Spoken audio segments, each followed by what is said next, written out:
currently in China, you can get a Ryzen 9 7950X for around $560 brand new.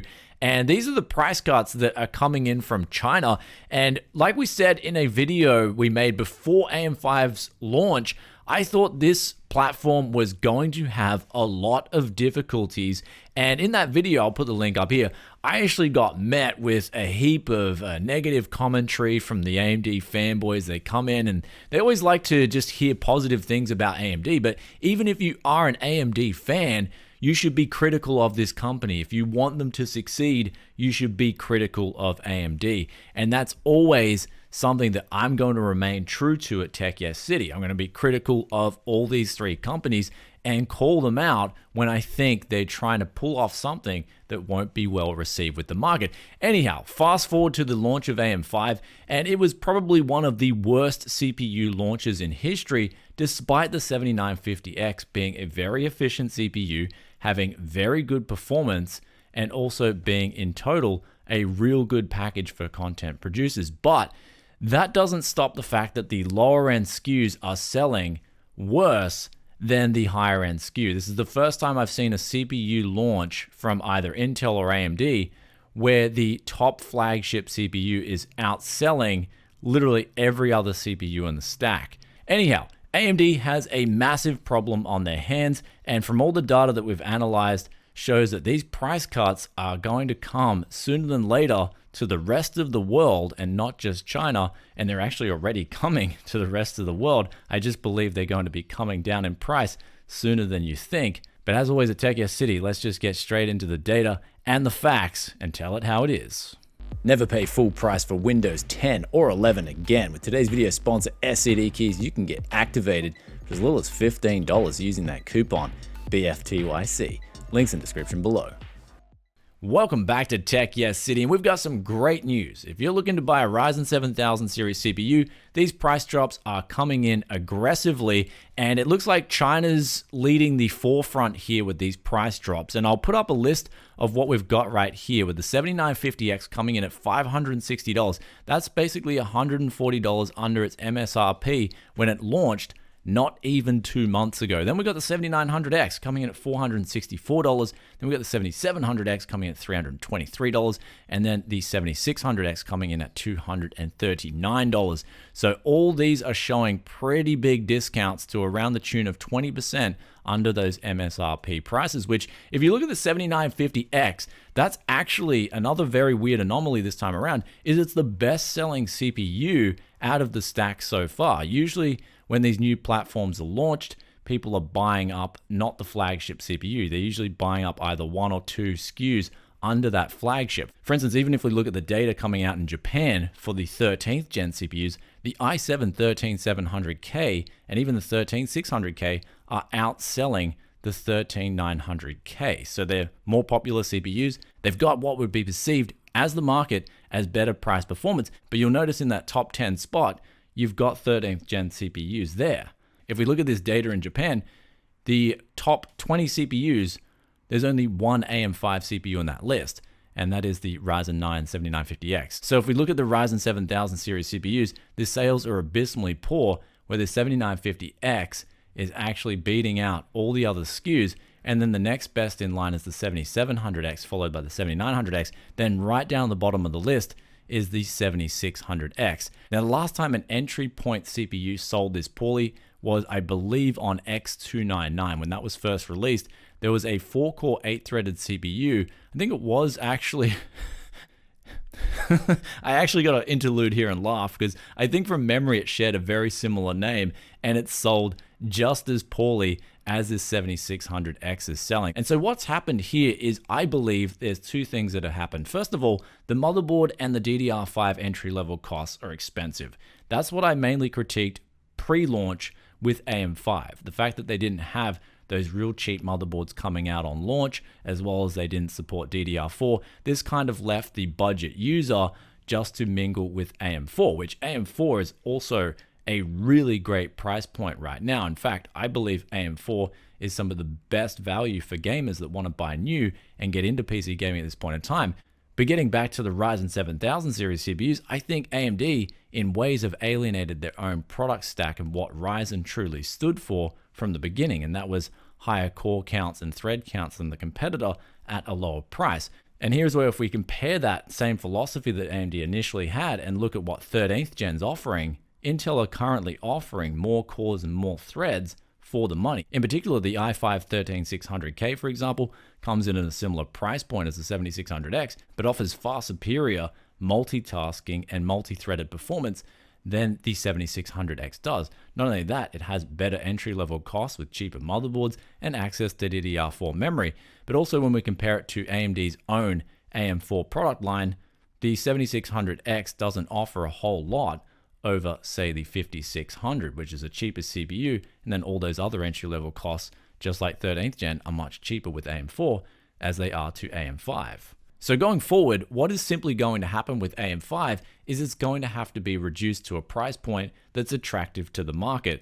So I'm a firm believer in there's no such thing as a bad product, only a bad price. And people who disagree with that don't know that sometimes a product can be so bad that someone will pay someone to take that product off their hands. So it's actually a negative cost, right? If something's that terrible, someone will pay someone to remove it. So we've always got no such thing as a bad product, only a bad price.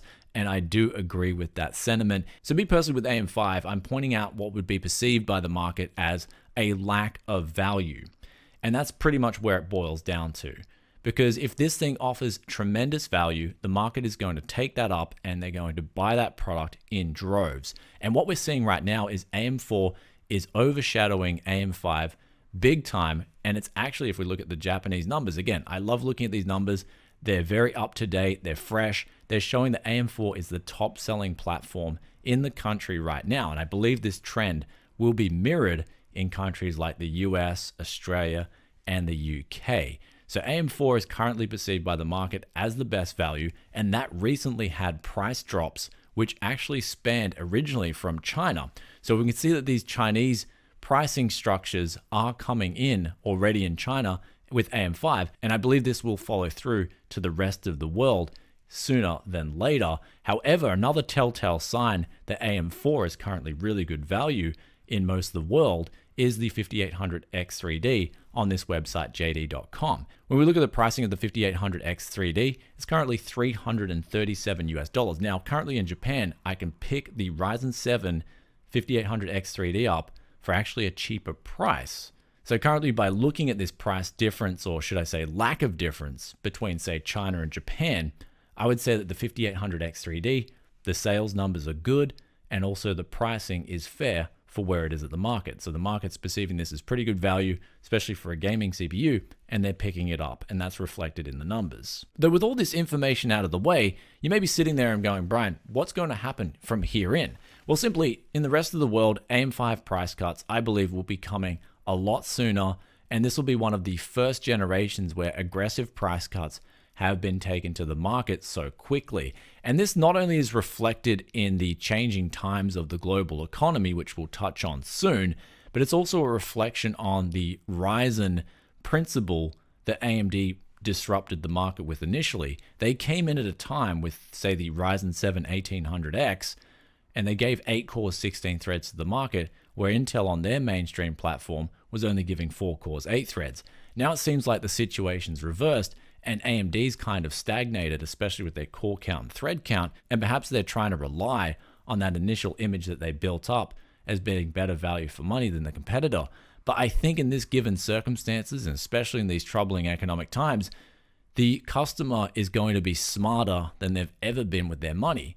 Things are getting tighter, and if we look at a quick cheat sheet from the Federal Reserve, we can see that the balance sheet over there is tightening up. They're selling assets into the market. They're taking liquidity out of the market. And what this essentially means is that a dollar is getting tighter. It's getting harder to come by, believe it or not. And so when a dollar itself starts gaining more value and becomes more scarce, that can only mean one thing.